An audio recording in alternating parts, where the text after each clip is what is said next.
on est là avec le YouTube animation dans le grand 2026. Bon, j'ai pas cherché le sujet très loin, mais en gros j'ai un chien. Un labrador noir Tarbatman v'là Laura orthonormé, qui s'appelle Swing. Je pourrais vous dire, Oh, avoir un chien, mais c'est que du bonheur. Non mais regarde-moi cette petite boule d'amour. Non mais il est pas à croquer. mais non.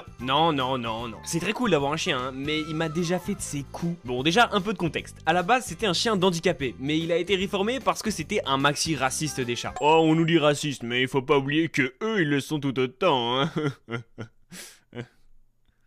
Allez, ferme ta gueule. Bon, chiant, hein, des chats, il y en a partout, et dès qu'il en voit un, il se met à aboyer, à courir, à tirer, c'est un enfer. Dites-vous qu'il a déjà failli moins de sang le chat de mes cousins. Mais bon, je vais pas m'attarder là-dessus. Retenez juste qu'il est censé, je dis bien censé, être intelligent. Il est bien éduqué, il connaît dit bonjour, vient, assis, couché, pas bouger, saute, aboie, mais il est super insolent. Et la plupart du temps, s'il n'y a pas de bouffe en jeu, il fait mine de pas entendre. Voilà, maintenant que vous cernez un petit peu le personnage, aujourd'hui, on déconstruit le mythe. Je vais vous raconter les 3 pires trucs que mon chien m'ait fait. Bon, déjà, c'est un maxi agresseur. Je m'explique. En gros, il est super gentil, mais il se rend pas compte de sa taille et de sa force. Et aussi, il adore les enfants. C'est un chien, hein, on rappelle. Il les adore parce que c'est des humains à son niveau, ils font sa taille. Et parfois, on le balade en forêt ou à la campagne et il voit un enfant au loin, et ce malade, il le charge.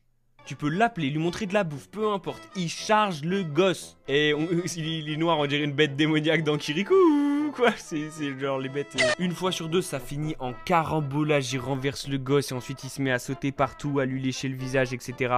Le moment gênant où tu vas voir les parents, tu t'excuses et t'essayes de leur expliquer qu'en fait, il est pas méchant, il est juste complètement con. C'est vraiment, je déconseille l'expérience. Je déconseille cette expérience et déconseillée par vrai. Une autre fois, il m'est arrivé un truc avec lui, c'était pas longtemps après qu'on l'ait adopté. Je rentre de cours, je vais le sortir, voilà, on marche dans le boyau et puis on traverse un passage piéton. Et là, il s'arrête, net, au milieu du passage piéton. Et il commence à te démouler un truc, une extension du territoire. Sauf qu'on était au milieu d'une big rue avec du trafic et que t'as le feu qui repasse au vert. Donc là, t'as les voitures qui au début sont bloquées par nous, qui klaxonnent et tout, elles finissent par nous contourner. Il finit son affaire, j'essaye de ramasser, j'avais oublié les sacs à crottes.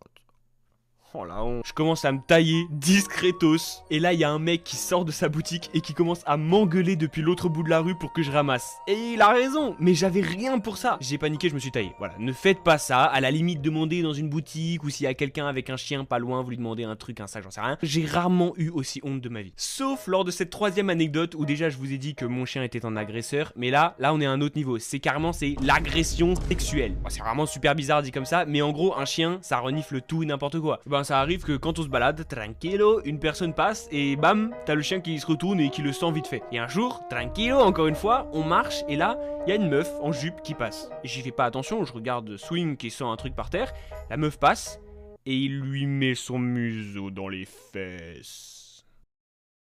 Je vous jure, rien que de raconter ça, j'en ai des frissons de gêne. Elle se retourne, et déjà le chien est regardé ailleurs. Elle me regarde, et aujourd'hui encore, je me demande si elle a compris que c'était lui qui avait fait ça. Mon chien me fait passer pour un harceleur de rue. Non mais l'enfer. Ah, depuis ce jour, je le mets toujours à l'opposé des gens qui passent sur le trottoir. Vraiment, éloigne-toi le plus possible. Je veux te voir loin des gens, je veux ton mal. Bon, évidemment, tout ça, c'est mes petites anecdotes, mais que ce soit mon chien ou n'importe quel autre, ça demande des responsabilités, ça demande de l'implication, ça demande de l'argent, le nourrir, sortir le balader très régulièrement. Et c'est pareil pour d'autres animaux. N'adoptez jamais un animal sans être sûr à 100% de pouvoir l'assumer. Les gens qui abandonnent leur animal sur le bord de la route, je ne vous considère même pas comme des êtres humains. Vous êtes même en dessous des pédophiles. Hot take un peu quand même, c'est chaud les pédophiles. Mais bref, je vous considère encore en dessous, vous êtes encore en dessous. Vous êtes nuls, vous êtes des sous-êtres humains, d'accord? N'abandonnez pas vos animaux. À la limite, rendez-les à un refuge, ne les abandonnez pas. Avant tout, soyez sûr de ce que vous faites. Et abonnez-vous sinon mon chien viendra vous toucher les fesses dans la rue.